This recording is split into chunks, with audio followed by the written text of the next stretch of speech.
புரட்சி பாரதம் தொண்டர்களுக்கு என்னுடைய அன்பான வணக்கம். நடைபெற இருக்கின்ற சட்டமன்ற பொது தேர்தலில் நாம் என்டிஏ கூட்டணியில் அங்கம் வகித்துக் கொண்டிருக்கின்றோம்.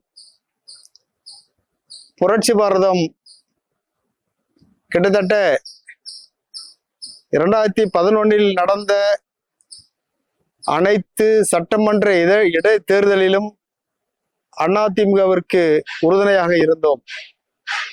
2014 நடந்த நாடாளுமன்ற பொது தேர்தலில் அம்மா அவர்கள் நேரடியாக அழைத்து எங்களோடு நீங்கள் கூட்டணி சேர்ந்து எங்களுக்கு தேர்தல் பணி ஆற்றுங்கள் என்று அம்மா அவர்கள் சொன்னதின் பேரில் அன்றையிலிருந்து இன்று வரை தொடர்ந்து அதிமுகவோடு நாங்கள் இணைந்து பணியாற்றி கொண்டிருக்கிறோம். 3 நாடாளுமன்ற தேர்தல், 3 சட்டமன்ற தேர்தல், இடையில நடந்த இடைத்தேர்தல்கள் வேறு. இத்தனை தேர்தலிலும் இடையில் நடந்த உள்ளாட்சி மன்ற தேர்தல் அதிமுகவோடு நாம் இணைந்து பணியாற்றி கொண்டிருக்கிறோம். ஆனால் தேர்தல் நேரத்தில் எத்தனையோ கட்சிகள் கூட்டணி இருந்தது, தேர்தலுக்கு பிறகு யாரும் கூட்டணி இல்லை. இந்த 3 தேர்தலிலும் அப்படித்தான் நடந்து கொண்டிருந்தது. ஆனால் புரட்சி பாரதம் தமிழகத்திலே இன்றைக்கு இருக்கின்ற இந்த அரசு தொடர்ந்து சட்டம் ஒழுங்கு ஏன் பாதிக்கப்படுகிறது? அதற்கு என்ன காரணம்? தமிழ்நாடு முழுக்க இருக்கின்ற பட்டியலின மக்கள் பாதிக்கப்படுகிறார்கள், கொல்லப்படுகிறார்கள், பெண்கள் பலாத்காரம் செய்யப்படுகிறார்கள். இதையெல்லாம் இந்த அரசு கட்டுப்படுத்த தவறிவிட்டது. ஆகவே திமுக அரசை ஒழிக்க வேண்டும் என்றுதான் புரட்சி பாரதம் இன்றைக்கு தொடர்ந்து அதிமுகவோடு இணைந்து பணியாற்றி கொண்டிருக்கிறது. கடந்த நாடாளுமன்ற தேர்தலிலே கூட நாம் நாடாளுமன்ற தேர்தலில் போட்டியிடுவதற்கு வாய்ப்பு கேட்டும் இல்லாமல் போனது. அதன் பிறகு சட்டமன்ற தேர்தலில் கூடுதல் இடங்களை நாம் பெற்றுக்கொள்ளலாம் என்று அவர்கள் உறுதியளித்தது. இதையெல்லாம் இன்றைக்கு நடக்கின்ற இந்த சட்டமன்ற தேர்தலிலே அதே போல் நாம் கூடுதலாக இடங்கள் கேட்டதற்கு ஒரு இடம்தான் என்று சொல்லிவிட்டார்கள். நாம் உடனடியாக நம்முடைய நிர்வாக குழுவை நாம் கூட்டி உங்களுடைய எல்லா ஆலோசனைகளையும் நாம் ஏற்றுக்கொண்டோம்.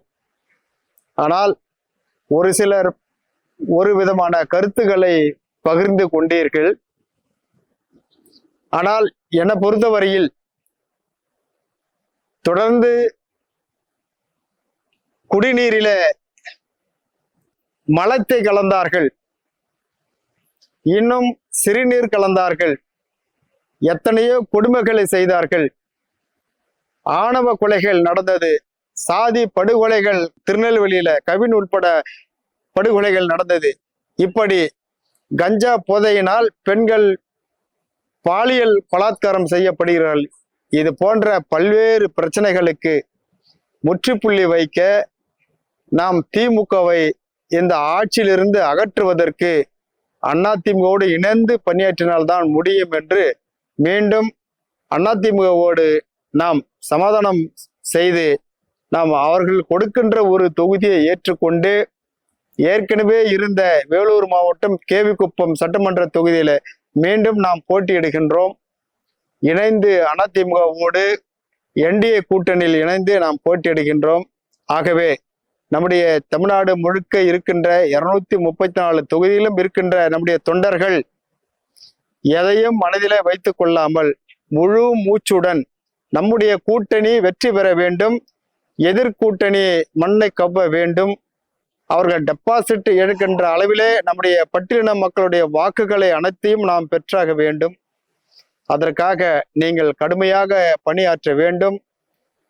என்டிஏ கூட்டணி வெற்றி பெற்று எடப்பாடியார் அவர்கள் முதலமைச்சராக பதவி ஏற்க வேண்டும் என்றுதான் நம்முடைய எண்ணங்களாக குறிக்கோளாக இருக்க வேண்டும். அதற்காக நீங்கள் கடுமையாக பணியாற்றுங்கள் என்று மீண்டும் புரட்சி பரவும் தொண்டர்களே, உங்களுக்கு என்னுடைய பணிவான வணக்கத்தையும் தெரிவித்துக் கொள்கிறேன். நன்றி.